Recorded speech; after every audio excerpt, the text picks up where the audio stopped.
Good morning, students. I welcome you all to this session of biology. Today we will be dealing with the topic of excretion, which is a part of your lesson life processes. Now, students, what is excretion? Excretion is a collection, separation, and elimination of waste from the body of organisms. Now, different organisms have got different strategies, that is, different methods to eliminate this waste. Like, for example, in case of unicellular organisms like that of amoeba, the excretion takes place by a very simple process that is nothing but diffusion. But in case of multicellular organism, they have a specialized organ which perform the task of excretion. Now, the excretory organs in case of multicellular organisms like humans include lungs, kidney and skin. Now, lungs, students, you are familiar with it. It helps in the excretion of the respiratory waste, that is carbon dioxide. Kidney will help in the excretion of nitrogenous waste, which is formed as a product of protein metabolism. Metabolism is breakdown of protein. And skin helps in the excretion of again nitrogenous waste, that is in the form of sweat. So the excretory organ in case of multicellular organism like human beings include lungs, kidney and skin. So now let's go ahead with the next part, that is excretory system in case of human being. Now the excretory system of human being includes a pair of kidney, a pair of ureters, a urinary bladder and a urethra. Now students, first we will study about kidney. Now human being shows the presence of a pair of kidney, that is the right kidney and the left kidney. Both the kidneys are located in the abdominal region. Now in the abdominal region, they are located on the dorsal side, that is it is present on the back side of the body. In the abdominal region, they are present on the dorsal side, back side of the body. Okay, on either side of your backbone. Okay, so either side of the backbone we have one kidney. Now it is bean shape. Shape of the kidney is bean shape.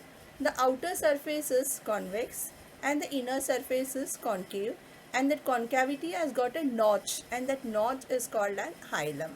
Now I will just enlarge this diagram and I will tell you. Now students, this is the human kidney. You can see the shape is bean shape. You can see, okay, you can see the outer surface is convex. You can see the inner surface is concave on the other side. Here there is a notch which is called as a hilum. The length of the human kidney is around 10 to 12 centimeters. Okay, the breadth of the human kidney is around 5 to 6 centimeter, whereas the thickness of the human kidney is around 2 to 3 centimeters.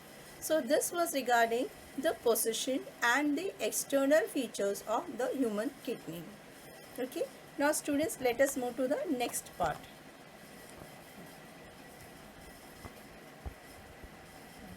So you have studied about the kidney, you have studied about the position and you have studied about the external structure. Now let us go to the next part, and in the next part you are going to study about the next organ, that is the ureters. Now what are ureters? The ureters are two slender means thin, narrow, two slender muscular tubes which starts from the hilum of the kidney. Hilum is nothing but a notch on the inner side of the kidney, and it opens into the urinary bladder. The ureters help in the transport of urine from the kidney to the urinary bladder. So I just enlarge this diagram so that you can see. Now students, can you see this is the hilum of the kidney on either side? Can you see the hilum here? Yeah. From the hilum, can you see the two yellow tubes which are coming down? It is running in the downward direction, and you can see it is opening into the urinary bladder. It will help in the transport of urine from the kidney to the urinary bladder. And the urine is also transported by a process which is called as peristalsis. Okay, I hope you are familiar with peristalsis in the lesser part of nutrition part we are studying. Okay, so that is alternative contraction and relaxation of muscles which causes the substances to pass through the muscular tubes. That is called as peristalsis. So we are completed with kidney, we have completed with ureter. Now we will see the next part, students, and that is nothing but urinary bladder. With a urinary bladder is a pear-shaped. It is a muscular reservoir of urine. Reservoir means a bag in which you can store the urine, okay, for a particular span of time. What is the function of the urinary bladder? It has in the temporary storage of urine. Now the urinary bladder will open to the outside by means of an opening which is called as urethra. So just enlarge the urinary bladder and we will see. So students, this is a urinary bladder. It is a muscular bag which serves as a reservoir, that is storehouse of urine. It has in the temporary storage of urine. After it is storing a particular amount, okay, you get the sensation of urination and the urine is thrown out through the urethra. So the next part we will study will be urethra.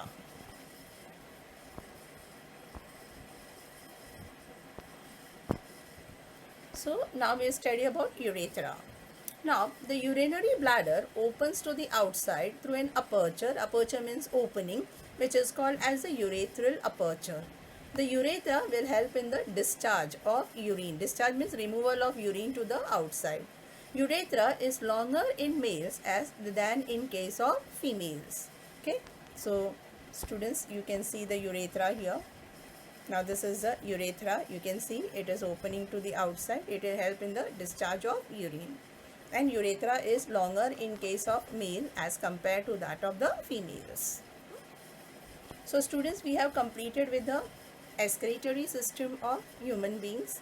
We studied about a pair of kidneys, a pair of ureters, urinary bladder and urethra, and we have studied the function of it. Okay. Now students, let us see the internal structure of kidney. Okay. Now internally, the kidney is made up of number of units which are called as the nephrons, and these nephrons are the basic filtration unit of kidney. Okay, now I just enlarge this so that you can see the basic unit. Okay, simple unit you can see of the kidney. Okay, so here it is.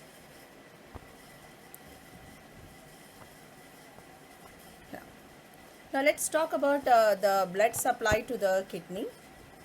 Now students, you can see this is the renal artery. It is red colored, so it is supplying the blood here, and this is nothing but the renal vein. Okay, now renal artery is carrying the blood which is containing the nitrogenous waste, because it is a nitrogenous waste which need to be filtered and which need to be separated and which need to be eliminated from the blood. So you can see this is a renal artery. A branch of renal artery is entering here inside the functional unit of the kidney, which is called as a nephron. And that part of the renal artery which is entering into the functional unit of the kidney, that is called as the glomerulus. So what is a glomerulus?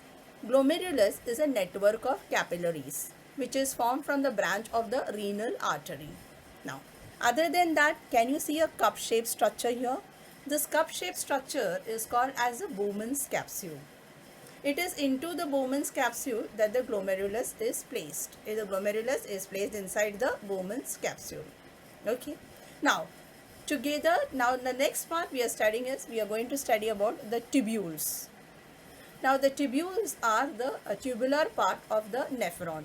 You can see the tubules are surrounded by a series of blood vessels, and you can see that the tubules are finally opening into a urine collecting duct. This urine collecting duct is in turn receiving the connection from many other nephrons. So this is the basic functional unit of kidney, that is nothing but nephron. And what are the parts of the nephron? Nephron has got a knot of capillary or a bunch of capillary which is called as a glomerulus. The glomerulus is formed from the renal artery. It is a renal artery which is supplying the blood containing the nitrogenous waste for filtration. Now this glomerulus is placed in a cup-shaped structure which is called as the Bowman's capsule. Now after the Bowman's capsule, we have a long slender tube, and that is nothing but the tubular part of the nephron. The tubular part of the nephron is surrounded by a series of blood capillaries.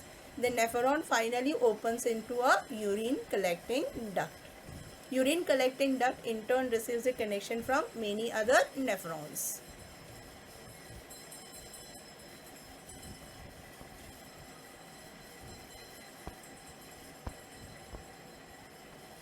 So here the basic filtration unit of kidney. Nephron, it is a basic filtration unit in the kidneys. It consists of Bowman's capsule, glomerulus, tubules and collecting duct. Bowman's capsule, as I told you, it is a cup-shaped end of the nephron. Glomerulus is a network of capillaries inside the Bowman's capsule. Now, then you have the tubular part of the nephron, which is surrounded by capillaries, and then finally the collecting duct, which is going to receive connection from many other nephrons. So these are the parts of a nephron, which is a basic functional unit of a kidney. How we had studied that the base structural functional unit of a lungs is alveoli, because alveoli was doing the work of transferring the gases. So here the actual urine formation is taking place in the nephron. Okay, so this nephron is called as a basic functional unit of a kidney. Now students, here we are going to study the process of urine formation. Now in this process of urine formation, I have drawn a self-explanatory diagram. That is, a diagram itself will tell you everything, okay, of what is happening in the process of urine formation. Now urine formation basically consists of 3 steps. One is called ultrafiltration, that is nothing but the filtration of the waste. Then is selective reabsorption, that is some selected substances are taken back. And the last is nothing but tubular secretion. So now we will study each of the process in detail. Okay. So for that, first we will start with students ultrafiltration. Now, the process of ultrafiltration, it takes place in the glomerulus and the Bowman's capsule. Now students, you are aware that the glomerulus is formed by a network of capillaries. And you know that the network of capillaries is formed by the renal artery. Renal artery carries the blood containing nitrogenous waste. So you can see all this here. Now, in this glomerulus, the blood which is containing the nitrogenous waste is going to get filtered. So when the blood is going to get filtered through the minute openings in the Bowman's capsule, this filtered blood will enter into the inner part of the Bowman's capsule. The Bowman's capsule has got very minute opening. So the blood which is getting filtered in the glomerulus, through the minute openings, it will enter into the Bowman's capsule. Okay. Now, substances which enter into the Bowman's capsule is called as a filtrate, because it is found after the process of filtration of the blood which is containing the nitrogenous waste. So now let us see what is there in the filtrate. Now the filtrate will contain glucose, it will contain amino acid, it contains salts, water and the nitrogenous waste of human being, that is nothing but urea. Okay. So students, you have seen what is a constituent of a filtrate. So filtrate is containing glucose, amino acid, salts, water and urea. Now, don't you feel that the filtrate is containing some important substances like that of glucose and water? Okay. So can our body afford to throw glucose and water? No. So here the problem is that the filtrate is containing wanted and unwanted substances. Okay. Now let it be, let the blood get filtered. Now we will see what we will do with that wanted substances.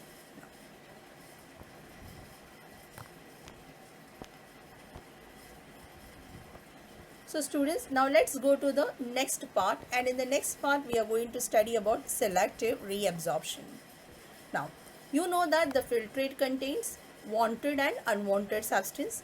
Now students, you can see this arrows which I have shown, the red arrow, that is nothing but the movement of this filtrate to the tubular part of the nephron. So when this filtrate is moving through the tubular part of the nephron, now you can see here, the blood vessels are there surrounding this tubular part. What does this blood vessels do? Now these blood vessels are going to absorb all the useful substance from the filtrate. All the useful substances will be taken back by the blood, because the blood does not want to throw away the glucose and water. So all glucose, all amino acids which are required by the body, most salt and most water is reabsorbed from the blood. But what is not reabsorbed? It is the urea which is not reabsorbed because it is a nitrogenous waste and it is the one which we have to throw. So here from the filtrate we are only taking up means what? Reabsorbing the substances which are useful to us. And we are not taking substances like that of urea which is a nitrogenous waste. So this type of reabsorption is called as a selective reabsorption. Selective reabsorption. Is it clear? So students, we have completed with ultrafiltration. We have completed with the second part, that is selective reabsorption. Now let us see the next part.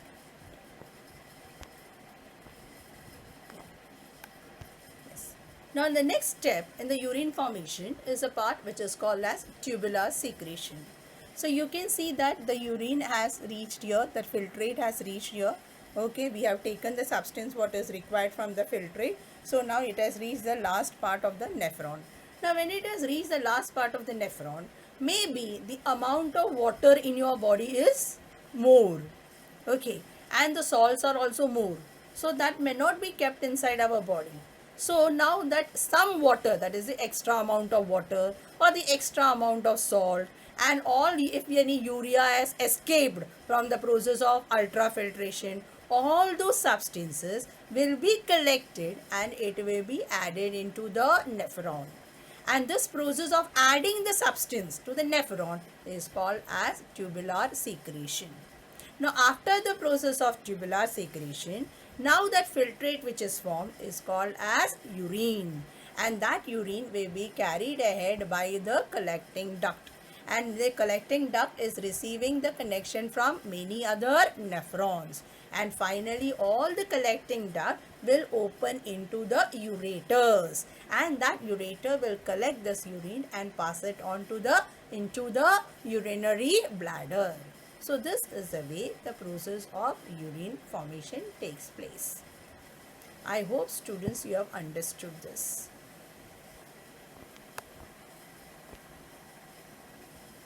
So my dear students, this was the end of the excretion part of the lesson life processes.